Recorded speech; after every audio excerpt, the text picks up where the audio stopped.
So anyway, we have 45 minutes to talk about corporate innovation as we are. The panel, corporate growth through innovation, making sense of the evolution of corporate growth, reviewing opportunities. Wonderful. It seems like that's what this conference is all about, right? Hi. Cool. Yeah. So just to start, I'm Andy Shannon. I run Startupbootcamp globally. We're an accelerator with 22 offices in 18 countries. One of our core competencies is connecting big companies, established ones that want innovation with little, quick-moving companies and startups. We have an awesome panel, really heavy hitters in the corporate innovation space. I added up these numbers. 760,000 staff is what your companies represent, which is pretty unbelievable. But DHL is, I think we were talking about almost 500 million people nowadays, which is unbelievable. Let's start with Nabil, if you want to. So we were talking earlier, kind of continuing the conversation. If you maybe want to just give us a quick rundown, where you're from, what are you up to, what's your organization up to with innovation, maybe starting with also what's working really well, and maybe some of your programs, what you're doing. Yeah, thank you. Good morning, everybody. Nabil Malouli. I'm based in the US. As you're going to notice with my accent, I'm not from the US, I'm from France. And I promise I'm not going to brag about the World Cup. Okay? So I've been in the US for 10 years, and I also work for the organization for more or less 10 years. I work on the innovation space, focusing on the development and the application of new innovative solutions for our corporate clients. So not necessarily on the conceptual aspect, but more on the execution aspect of innovation and new solutions. For us, in the logistics space, there are a few things that are happening that are very important and really changing the game in the space of logistics. One, for example, is e-commerce. We've seen a major shift in the way consumer behavior is moving towards purchasing and shopping online. And for us, as we move products across the world, it's really a huge trend. So the way we develop innovation basically is we go from mega trends and we go deep into application, use case, proof of concept, and then we partner with different organizations. I'm going to talk a little bit more about that after. But we partner obviously with a lot of startups, also a lot of accelerators and programs across the world. Idea is to remain the leader in the logistics space and to keep innovating and making the company continue to evolve. And maybe just to follow up on that, so something we were talking about earlier was obviously in logistics, Amazon, right? It's what everybody's talking about. It's what everybody's thinking is going to get into logistics. But you had an interesting take on how kind of the whole overall market is raising. Do you maybe just want to say a little bit? Because I think in your industry, that's the most ripe for people thinking there's disruption, right? That everybody's scared and running around. Is that the case in your company, or are you looking at it a little bit different way? Yeah, so I think whenever there is something like this that is happening, you have two perspectives, right? One is Amazon is going into the logistics space, obviously. They are going actually into a lot of spaces, not only in the logistics, right? What is happening is you have a new competitor which is very powerful and very strong, but at the same time, the fact that this company is going deep into the space is also creating a lot of interest from existing companies to actually look into the way they are doing their business. So think about all the major retailers. After some of the bankruptcies, especially in the US on the retail space, many of the organizations are looking at what they do today and how they do it.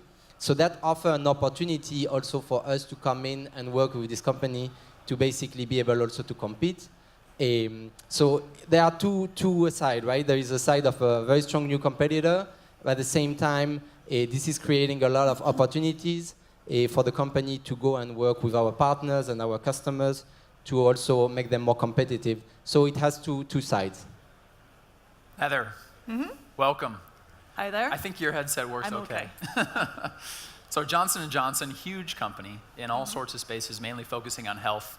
You're the only PhD on the panel also, so you probably go pretty deep in the technology. Maybe you just want to tell us a little bit, kind of overall, what are you guys up to? Do you have any specific programs working with innovation, that kind of thing? Yeah, sure. So morning, everyone. I'm Heather Roxborough, and I'm with Johnson & Johnson Innovation, and we're the external innovation arm for J&J. So we are based across the globe. We have got 2 sites in the US, West Coast, East Coast. I'm based in London and focused on the EMEA region. We've got a center as well in Shanghai. And so really the role for J&J Innovation is to look for those really transformational and disruptive opportunities and try and partner with those startups and entrepreneurs in a creative and a win-win way. and then try and work with them through that partnership to then think about bringing the company on board and into J&J. So in terms of what we're looking for and what's getting us really excited, I would say historically we were looking at, within consumer, more like lotions and potions and products. But I think that where the new transformative innovation is now is around new business models, new methods of communicating direct to consumer, new marketing, influencer platforms, and that's really where within consumer that we're very much focused on at the moment. Yeah, I think there's probably a lot of startups in the room that would like to work with you guys, of course, around the world. What is a common approach that a startup makes to you? What's the first conversation look like? Who does that normally with? And then what does that progress look like across the organization? So we're actually tend to be the touch point for contact with the entrepreneur, and that's the way it works the whole way through. So typically we'll speak to companies, entrepreneurs at a very early stage. We don't mind that. Sometimes people come just with a paper concept, and that's okay. And then really it's all about listening to the entrepreneur, really begin to try and understand what it is that they want from the partnership, and then thinking about what we would want from a partnership in terms of J&J, and then trying to have a co-creation model where we can work together, because we have like super strengths in some areas, but not in everything, and obviously the entrepreneur in the startup has super strengths in other areas, so it's looking for that fit and that match, and then working together to build a collaboration and a partnership, and that could be as an equity investment, it could simply be, it could be commercial pilots to try and launch in a certain region, it could be an R&D techie type collaboration. We're very much flexible and very, very open and try to be creative, so it's not a case of one size fits all, every deal is very different. Very nice. Caterina, we were talking earlier about Turner and mergers and things happening with your organization, so I'm sure you're used to change right now. Maybe just tell us about how the innovation programs across all of your brands, I mean, from CNN to HBO to all sorts, how do those engage with each other? How do startups now approach you? Do you have a unifying program? I think startups in the room are just interested. How do you get into such a huge company that has so many arms, right? Sure. Can you hear me? Yes. Maybe I should start by telling you about the group and where I work in the company, and then I'll tell you a bit more about the ways in which we engage with startups. So I work at Turner International, which is part of Warner Media, and it's the home of brands that you probably know, like CNN, Cartoon Network, and so forth. Part of Warner Media is HBO, Warner Brothers, and Turner, where I work.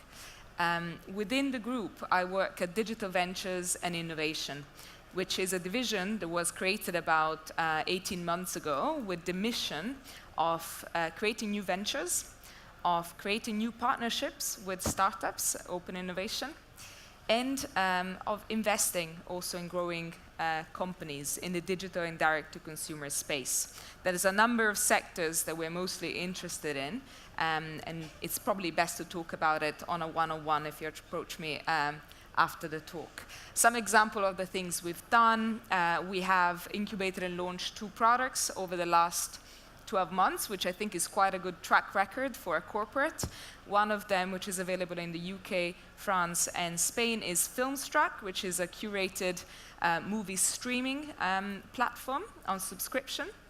So it's a high-quality cinema type of proposition. We launched with Warner Brothers and with Curzon Cinemas. And then in terms of investments, we've invested in Copper90 as one of the startups we've invested in. They are a digital-first football content creator, and we have partnered on more than 30 initiatives over the past couple of years with Bleacher Report, which we own and we have acquired, with CNN, for example. The guys were recently, we said we're not going to talk about the World Cup, but they were recently in Russia together, and they were sharing a studio, they were sharing content, and working very closely together also on ad sales and social media, branded content, and so forth.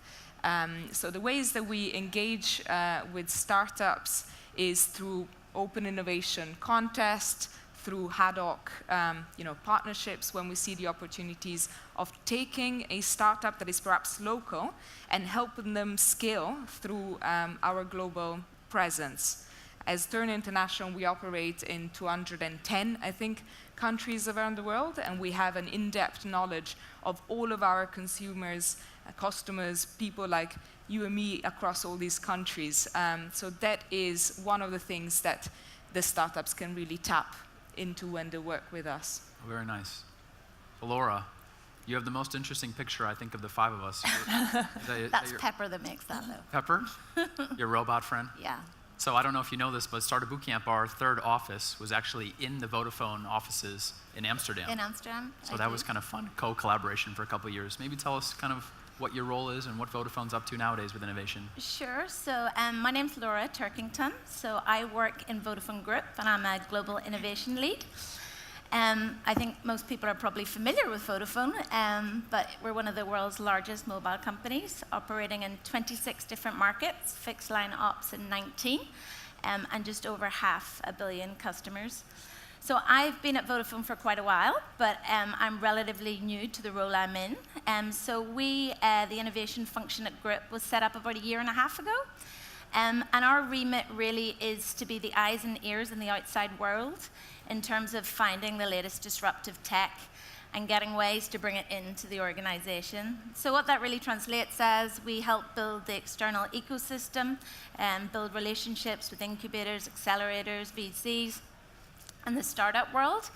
And then what we do is support the wide community of innovators, of which it's pretty humongous, in fact, and diverse at Vodafone, doing lots of different things. So different ways in which we can support that community and expose them to tech. And one thing I'm going to shamelessly plug, if I may. Please plug away. So the last 6 months, we've ran a really cool program at Vodafone, which is called the Vodafone Dig. So what we did is identified 5 areas across the business, so HR, finance, sales and marketing, enterprise, and customer ops. And what we essentially asked is working groups across the different markets, and at Group, what keeps you up at night? Where would you benefit from external innovation? And then with our ecosystem of partners and help, we looked out to try and find solutions to these live challenges. And from that, we've compiled a list of top 20 ones to watch, who are all here today. Okay. So outside in the Vodafone Pavilion, those 20 amazing startups are all there. And that's really just given rise to loads of really interesting collaborations across the Vodafone footprint. We've over 30 paid projects now in the last 4 to 6 months, and 10 out of the 20 have gone live. So we're all really proud of that, and I'd really encourage everyone to go and check out the cool companies. Very nice. So, So we heard that this panel is the eyes and the ears for huge companies, lots of brands. Even something we were talking about kind of before the panel was these companies are so large, and it's slightly difficult for a 5 or 10 person startup, right, to really get their arms around it. Maybe if you want to start talking about just some of the day-to-day challenges you see when a little innovative company has a first conversation with you, what are some of the roadblocks, and how can they maybe minimize that from day one so that they're more successful? Well, sometimes I look at my role and think I'm a glorified matchmaker. I am the Cilla Black of the disruptive tech world. You need a dating app for Vodafone, right? Yeah, exactly. So yeah, I think some of the challenges, well, exactly you're echoing, are the fact that 760,000 employees. Organizations like ourselves can be labyrinths. So if we can be that first contact point. So what I would really encourage, I suppose, startups to do is that if they have a live opportunity, identify a project lead, but also see if you can find a champion, such as an innovation function within an organization like ours, that can help you look in the wider organization. Because even if you're short-term selling or you're engaged in a project, that will ultimately lead to other opportunities. And if there's someone that you've got that can sponsor you through that, yeah. I think that can be really, really effective. There's lots of different ways that I suppose you can interact and optimize your interactions. But I think an important thing is also be patient. We often don't operate at the same speed. We try, and we're getting better, but at the same speed as smaller, more agile organizations.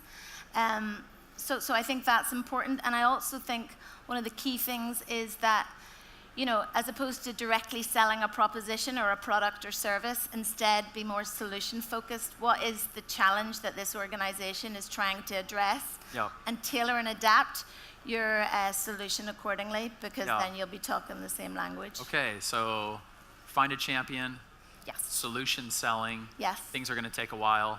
Maybe, Caterina, we'll go to you when it comes to some of the roadblocks we're seeing our companies face are things like purchasing or IT or legal, or the folks who, you know, maybe not only they don't care about innovation, maybe they're even incentivized to think away from innovation. How are you thinking about that internally, and do you guide your startups in a certain different way, or how is Turner looking at that? Sure. So it's a good point. You know, when a startup looks to a corporate and thinks about doing a pilot or doing a cooperation, there's always that thought in the mind of how am I going to pass all these different roadblocks Yeah. and stakeholders and budget holders and decision makers and so forth. So my recommendation to a startup approaching a corporate and thinking about starting the journey is, first of all, identify, as we said, a champion internally that will help you navigate all of that. Don't think that you can do it from externally and contacting different people. It's going to turn into a nightmare. So find your champion internally. It could be an innovation function. It could be somebody in the tech team, one person that is in charge of navigating the process. And then be very, very clear to yourself as a founder and to the corporate what you want to get out of this engagement. So what value is the corporate going to bring to you? And then conversely, what value you're going to bring to the corporate.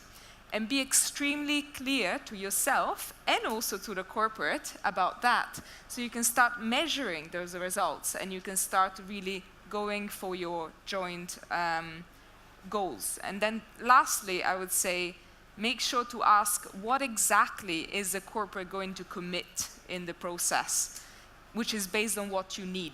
So do you need people? Do you need time? Do you need resources? What do you need exactly? Otherwise, you know, the communication will be lost very easily inside a big corporate. Got it. Heather, something that comes to mind is, you know, what we saw is the last 5 or 7 years, corporates have gone from very early adopters for innovation, a lot of them, to having 30, 40, 50-person teams. Maybe do you have any advice to startups that maybe have done this 5 years ago, but are new to engaging with innovation now? Have things changed? For example, are there processes internally now at J&J that sidestep some of the traditional bureaucracy, or you know, just interested in how the environment is molding towards more corporates getting into innovation? No, I think there's been a clear realization within J&J that we have to be more agile and nimble, which is really hard for a big, large company with lots of infrastructure. And so we have deliberately set up the innovation centers to house all the key functions under the one umbrella. So we have everybody from the cross-sector. So we've got pharma, medtech, consumer, all under one roof. And that's the only place in J&J that's the case. We also have the IP functions, all the legal functions, all the regulatory functions, again, under that one roof, which means we can move much quicker and have a much shorter governance process than you would have within the rest of J&J. So we've made a really conscious effort at that, and it's tough. You know, it's tough because it's very easy we're sort of on the offshoot to revert back into the mean, and so we constantly challenge ourselves and get feedback from the startups and entrepreneurs that we're working with to make sure that that's working, and we constantly reevaluate that and try to change and keep the processes as streamlined as we possibly can. But it is a constant challenge. Yeah, I can imagine. Yeah. Nabil, let's go to a little bit of a different angle. We're talking maybe now about internal innovation, because we've talked a lot about startups, and I'm sure there's some also big established company folks in the audience today. How are you guys thinking about leveraging all of your employees? I mean, you know, 500,000 around the world. I'm sure they have good ideas. You know, are you doing a challenge system? Are you helping them build their own companies? Are you funding their companies? How are you thinking about all of that staff internally and how to leverage their innovation? So I think if I go through all the programs, I might be too long. But just before, I'll go to this point, but just before, I think I fully agree on this point. I think it's critical, especially considering the audience. The question that was asked before around what are the roadblocks? One of the things that I see a lot is people that are not prepared and fall into the trap of, oh, corporations are too bureaucratic, when in reality is that they are not prepared to actually go and sell to a corporation. So let me give you a concrete example. 2 years ago, when we do innovation in corporation, we are also salespeople. We have to go and sell any innovation project internally, externally. So we constantly do that as well, even within the organizations. So I was going to see a new customer, and I didn't know the company, I didn't know the people, I didn't know the culture. I went online, first thing, go through the annual report. I found amazing amount of information. But the second thing is, I went onto YouTube and I YouTubed the board members of that company. And there was a great interview of the COO of that company, a 50-minute interview where he was explaining basically all their internal challenges. It was a very informal interview, which was organized during a tech summit, where we got so much information out of that interview. We came into the session much better prepared towards what we're going to try to pitch them and how we're going to approach them towards problem solving. I think the value of what you're going to present in enterprise sales is critical. And the mentor or the coach or a champion, whatever you want to call it, in my perspective, these are the two things, right? That you really have to get right if you want to go and you want to sell to a big organization. Because it's not that big organizations are necessarily all more bureaucratic, but you have to find that fast lane. And sometimes you don't need to reinvent the entire organization. It can be one person that gives you that fast lane, but you have to be able to identify who is that person. You have to win over that person, and then maybe he's going to give you that fast lane that can go very fast for you to be successful. Going to the question around internal innovation, I think everybody realized that big organizations are going too slow on innovation, right? I think everybody's trying to figure out how we accelerate. So we are trying also different initiatives. There is, we have 2 innovation centers as well. We are opening a 3rd one where I would say that's really the brain of innovation, where we bring customers, we bring partners, we bring startups. We have 2 startup competitions where we choose a different theme every year. Last year was robotic. We also usually do them with also partners. So last one was with Dell, for example. We launched an entrepreneurship program where there's also a lot of interest. On the first batch, there was 158 ideas raised into that program.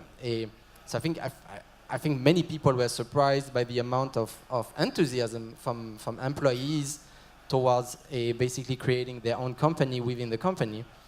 We also obviously do some of the partnerships. So one interesting, I think, story is, I don't know how many of you know, but today DHL own a manufacturing for automotive. So we own and we produce our own electric vehicles, and we actually commercialize vehicles. They are not as cool as Teslas, don't get me wrong, but they serve the purpose of delivering green, under green non-emission model for urban cities. So I think there are different things that the company is doing, really trying to figure out what is the right model for different needs. And another one that I think is very interesting is creating a company within the company. And that has worked pretty well also. So if you're going to create a project, rather than create a department or a group, you might want to consider creating a company that is responsible and that is independent, that have a direct reporting line and that has a fast lane to the leadership, that can actually work very easily with startups, with partners and so on. So you don't need to change the entire ecosystem of the organization, and you actually can create something much faster that is also very easy to define accountability and also give autonomy to a group of people without going through crazy investment and so on. So I think these are some of the examples, and they're obviously the more traditional ones as well as investments and so on. Heather, have you guys done any of this internal company building or labs? Or it seems to be the hot topic in innovation now. Big consultants come in and say, hey, why do you work with these nimble startups? We'll just build you what you want. Or, of course, internal employees coming up with ideas and funding them and giving some equity. Is this something that you guys believe in, or you think it's the future, or maybe leave it to the startups? We're playing and exploring with all of those things. So I think we're learning from the startup community and environment and how quick and nimble they are. And we actually have a couple of small newcos, internal newcos, and we're trying to create a startup feel around that with a direct reporting line then into the MD to see if we can replicate that. And so we're playing in that space. We also have our J Labs, and that is an external incubator programs. So it's a no strings attached incubators across the globe where we can bring startups in that have really transformational technologies, and then we actually have a communication between them and between J&J, and we can learn from them and work more closely with them as well. So I think we're trying to be as creative and diverse in the way that we actually work with startups and try to emulate them as well. And the same as you, so we also have our traditional investment groups as well. We can invest and we can do the traditional commercial deals, but I think we like to think about being creative and trying new things as well. Another question off the top of my head, I think we're talking about a lot of rosy topics here, right? Everybody's trying to do innovation, but I think at the end of the day, maybe some are succeeding, some are failing. It's difficult to tell, especially from outside the big organization. Maybe Caterina, talk a little bit about the KPIs you guys track. How is the innovation team incentivized to deal with innovation? How is the broader organization? I mean, I can imagine the life of a head of innovation goes to a business unit and says, hey, you should do innovation. And the business unit person says, well, this is not one of my KPIs of the year, right? I don't know if you deal with that at all or that's changing, but it's something that we hear a lot about when it comes to startups having to deal with that. Yeah, so, in terms of having KPIs, I think that really depends on what you're trying to achieve. So every innovation program, every pilot that you do with startups, every initiative is going to be slightly different. So I think trying to put a common layer of KPIs wouldn't work. The sum in which you're measuring learning, there is some in which you're measuring revenues, some in which you're measuring cost savings. So I think having a blanket approach wouldn't work, and having that recognition is important. Now, in terms of the common pitfalls of corporate innovation, in my view, and how to avoid them, I think if corporates are not clear on the strategy and goals that they want to achieve from innovation, then they face a lot more challenges. What do I mean by strategy? So what type of innovator do you want to be? Do you want to be a visionary inventor, say an Apple of this world? Do you want to be a solution builder? For example, a Amazon of this world? Do you want to be a copycatter? Do you want to be a fast follower? Who do you want to be? And then after you've decided that, what are the ways in which you're going to do innovation? So we've talked around the groups. Do you want to do that in-house and have an incubator and lab program in-house? Do you want to focus on open innovation, where you partner with startup externally, co-develop or partner to scale? Or do you want to just purely invest in startups? Or do you want to do a mix of all? And if you're clear about what your strategy is and the ways in which you're doing it, then you can put the right KPIs and the right budgets and the right people and the right processes behind those initiatives. Can you give us an example at all of even one of those, for example, how often is the KPI revenue with the startup compared to some other kind of KPI internally? KPIs specifically? Yeah, I'm just saying, when a startup comes into a big company, I'm guessing a lot of times they're saying, what do you want out of this? Sure. And so it depends. So sorry, it depends. But if you're engaging in a pilot, typically the main KPI is learning. Learning. So exactly. So learning how and measuring the specific things that then will enable you to go into a longer term engagement after the pilot. So you're probably not hoping to make money into a short period of time of the pilot, but you're looking to learn if you can work together in the longer term. So the KPIs will be related to learning. Now, in a longer term engagement, sure. So you're going to have a commercial agreement with the startup, and then you could be measuring revenues, you could be measuring profits, depending on the efforts that go into the venture and the cooperation. Yeah, makes sense. How about Vodafone?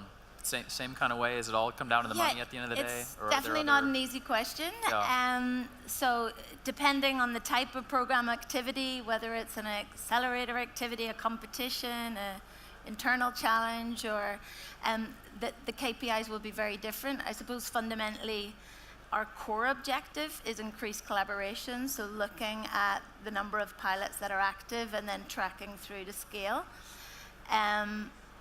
But within each project, there'll be a business sponsor or a project lead, and they're the experts at the end of the day, so they will define the parameters of success with the startup, or should do at the outset, so that there's KPIs to see whether the pilot has in fact been successful. Yeah, Nabil, I saw you grinning over there. Do you have anything to add? I'd like something other than, corporates in essence at the end of the day are going for revenues and profit. Is there anything to be said for transforming an internal culture, or I guess some of it would be cost minimization, but again, that goes down to money. Are there any other kind of KPIs that these startups in the room can approach you with that, maybe it'll be retention of existing customers, or anything you're thinking through when it comes to KPIs? Well, I think for us, the third one is stickiness towards our external customers. So whenever we can implement something where we know we're going to lock a deal for a longer term, or that it's more difficult that then the customer change to another company or another competitor, stickiness is a very important one as well. But I think it's extremely difficult to put KPIs towards an innovation department. I mean, we don't do it this way. We do it by project. So in project, it's very easy to drive, ROI or whatever you're trying to influence, even if it's behavior, through surveys and other tools you can really, by project, I think you can drive that. But overall, KPIs for an innovation group is a very complex one. Yeah. I see you guys squirming a little bit, which I like. Heather, do you have anything to add here when it comes to outcomes in general of, so you're saying, Nabil, innovation is tough to put KPIs on. I'm guessing if you're the CEO of a big company and you're putting money into the innovation department, at the end of the day, the board members are going to say, where is this money going? What are the outcomes? Johnson & Johnson, huge company, all under one roof, which is pretty interesting, right? How are you thinking through this? I think it's on a case-by-case basis, and it depends what you find attractive about the startup and how you want to work with them. So what is the killer question you want to test with a partnership or with a pilot? And it's not all about revenues. It could be about exploring new models, new marketing models, new ways to reach consumers, new ways to improve consumer retention, lifetime value. Sometimes it's just about the consumer data. So the quality, the type of data that you get, how you can mine that, how you can use that and utilize that across other parts of J&J business. So I think that we have very clear KPIs set up against each pilot and collaboration that we do, against each investment, but they really do vary on a case-by-case basis, and they tend to be quite narrow and defined as well. So you don't want to have a dashboard of 10 KPIs. It's one or two that actually link to the killer commercial question that you're looking to address.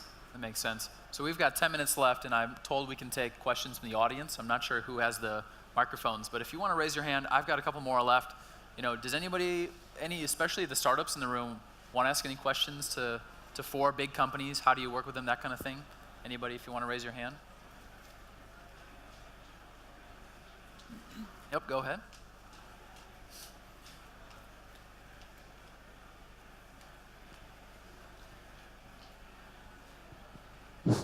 Thank you. Thank you for the panel. My question is, if a startup solution is for a particular department, let's say HR, is it better to go straight to the HR department or still try to go to you first, the innovation lab, and then you can help to approach the HR or finance or legal department? Good question. Who do you approach first? We get that all the time as well, especially you do see new and emerging innovation departments of big companies, and sometimes HR or other departments have their own kind of innovation spin as well. Who you want to start? Maybe who would you approach if you were a startup? Yeah, I think it's valid for anything. I'll go to the person that will decide and that is going to benefit from the solution. And usually it's within the business. It is not within the innovation group. I think that's where the fast track, and I'm not talking DHL specific, I'm talking from what I see also with all the clients I'm working with. When you get the business owner that really wants it, then if he cannot take the decision himself, he will drive it through the innovation group. And of course, I shouldn't really say this being on this stage, but it's the reality. I really think the business owners are the ones that can really open the door for a startup. So HR in your case. Go ahead, yeah. yeah, so I think ultimately if you can get a direct conversation with the business owner, that's awesome. And then in parallel, you make contact with the innovation support system to try and understand the wider ecosystem and the company. But that works only for some functions, right? Because as you said, in HR at Vodafone, they're extremely innovative. There's dedicated leads globally that drive and champion the startup agenda. But in other functions, it's not so forward-thinking. And therefore, contact with an innovation function will give you that step in. So I think it can be a two-pronged approach. But if you can get a live conversation, there's nothing better with the person that has the budget. Yeah, so in essence, go to the business lead if you think they're going to adapt quickly. Yeah. But or if they're going to give you open to that conversation, that door's open. Anything else to add from you guys? I would say go to both. I mean, what do you have to lose? Send an email to both. A lot of conversation. Try it out. They might see different value as well. So the business owners might see the specific value that you have in mind. But then if there's an innovation group that has visibility across all the innovation going on across perhaps a global organization, perhaps has different views on how your product technology can apply beyond what you initially envisioned and therefore open up more opportunities. I've got a follow-up on this, which is traditionally you hear about a startup having a hacker, a hustler, and a developer, right? And a lot of times the hustler hasn't done enterprise sales. And nowadays you see these startups that are in the B2B space, they're trying to get to you guys. Do you think that maybe, does it make sense for a startup early in their life cycle to bring on somebody who's done these complicated multi-pronged sales, who understands how to do purchasing and IT? Or is it better to be truly a founder on the outside of a corporate that has really no idea, that picks their own way through? I know it's a tough question, but a lot of startups I think are thinking about, should I be the person as a founder selling to a big company, but I've never done it before? Should I get a professional, somebody who's maybe a little bit mature, knows the industry? I would say it depends on the founder. If sales is something you love and you're really good at, because typically what you love you tend to be good at, then go on and do it yourself. You're going to save some money on hiring someone else or some equity. Yeah. But now if this is something that you truly hate, there's no need for you, the founder, to be the person approaching the corporate and what if someone you've else. done it in, what if you love it, but you've never done it, right? It's a tough learning process, it seems like. Laura, anything?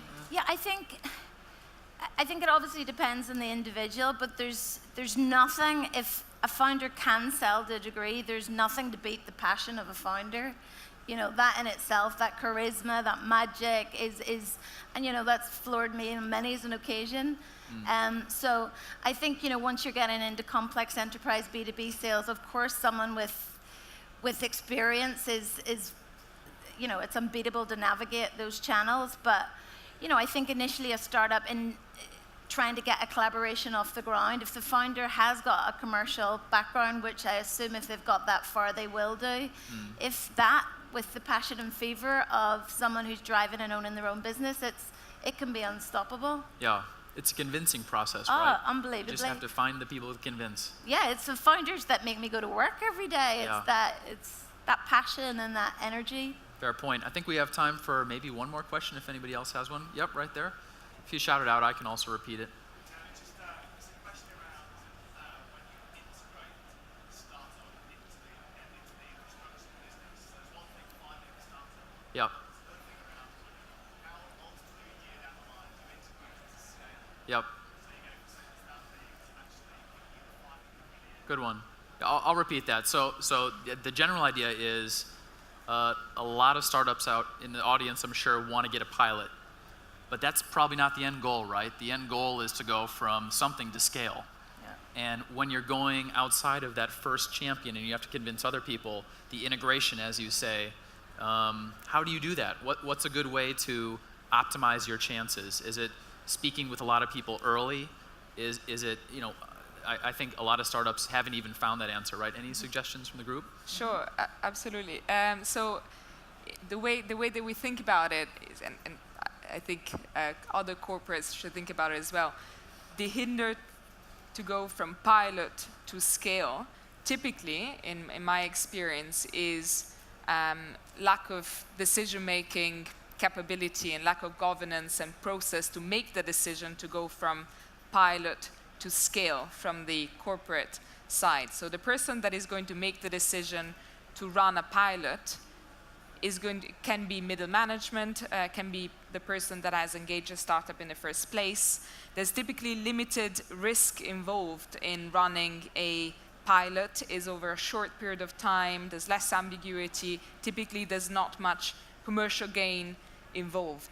Now, the person that is going to take the decision to go from the end of the pilot into a longer term engagement is typically a budget holder, is somebody higher up in the organization, and therefore making sure that there is the governance and that decision-making process to go from a short-term engagement into a long-term engagement is crucial to any corporate that wants to seriously innovate and seriously integrate with startups they work with and scale, and also important for the startups to inquire early on. So what needs to be true at the end of the pilot for us, the startup and the corporate, to be agreeing to move forward? And what are the potential models that we're going to be exploring? Yeah. Heather, anything to add? Yeah. I think it's a really important question to ask the corporate right at the very start, and that's what we do. So it's fine to craft the pilot. Then you've got to think, well, what's the outcome of that pilot? If it's positive, what happens next? And you have to have that mapped out right from the very start. And so we do that. So we craft the pilot. We've got clear go, no-go metrics. We then actually have a team who specialize. We call it the day 2 team. So what happens after day 1 pilot, day 2? We've got a team then they can bring on board that can really help and facilitate that scale-up process and that rollout process. And I really should really emphasize you should have that conversation right from the very first conversation with the corporate. What is that full map-out plan?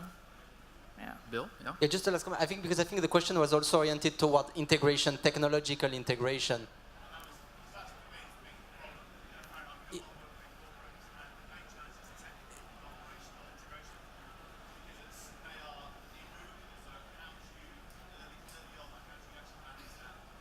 Yeah. Okay. So towards early integration and how do you actually integrate technologies, right? So I think one of the big problem is you go to established corporations.